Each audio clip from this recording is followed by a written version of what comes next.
L'amour de Juan Carlos pour la chasse n'est plus un mystère depuis bien longtemps. Et cette passion continue de lui attirer des ennuis, même exilé à Abu Dhabi. Ce mardi 25 avril, la presse espagnole a rapporté qu'une statue de l'ex-monarque tenant un fusil, lui-même pointé sur la statue de l'ours et de l'arbousier, symbole de Madrid, avait été dévoilée dans le centre de la capitale. Controversée, cette œuvre signée Nicolás Miranda, un artiste chilien, a provoqué un tollé sur les réseaux sociaux et n'est restée en place que 10 minutes, rapportent nos confrères de Vanitati. À partir du 4 mai prochain, elle sera exposée au centre culturel La Parceria de la ville. Mais contrairement à ce que pourrait laisser penser cette sculpture intitulée Stratégie parasitaire de survie dans un monde cruel, elle n'a en aucun cas été conçue en hommage à Juan Carlos, mais plutôt pour le ridiculiser.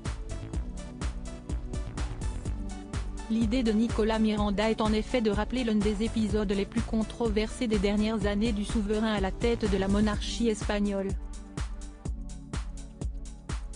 Il s'agit de la mort d'un ours en Russie, lors d'une partie de chasse menée par le mari de la reine Sofia en 2006. À l'époque, le quotidien russe Commerçant avait dévoilé le témoignage d'un responsable régional affirmant que le roi d'Espagne avait tué un ours apprivoisé et saoulé à la vodka. Supérieur à photo, Harry et Meghan Markle, Martha Louise de Norvège, Juan Carlos, ces scandales qui ont marqué le Gotha en 2022. La chasse, le dramatique péché mignon de Juan Carlos en 2012, la passion de Juan Carlos pour la chasse avait aussi créé la polémique. Un jour d'avril, le monarque alors âgé de 74 ans avait dû être opéré en urgence à Madrid après s'être fracturé la hanche au cours d'un voyage privé au Botswana, pour chasser l'éléphant.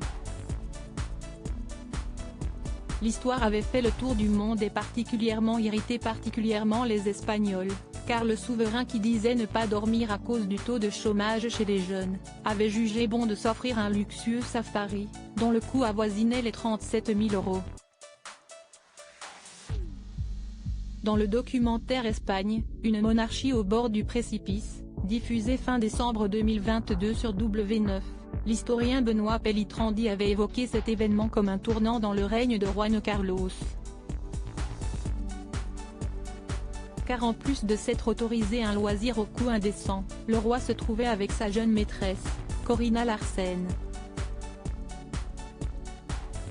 Face au scandale à répétition provoqué par son père, Felipe V n'a eu d'autre choix que de l'écarter de la couronne en le forçant à abdiquer, en 2014. Crédit photo, Gutre.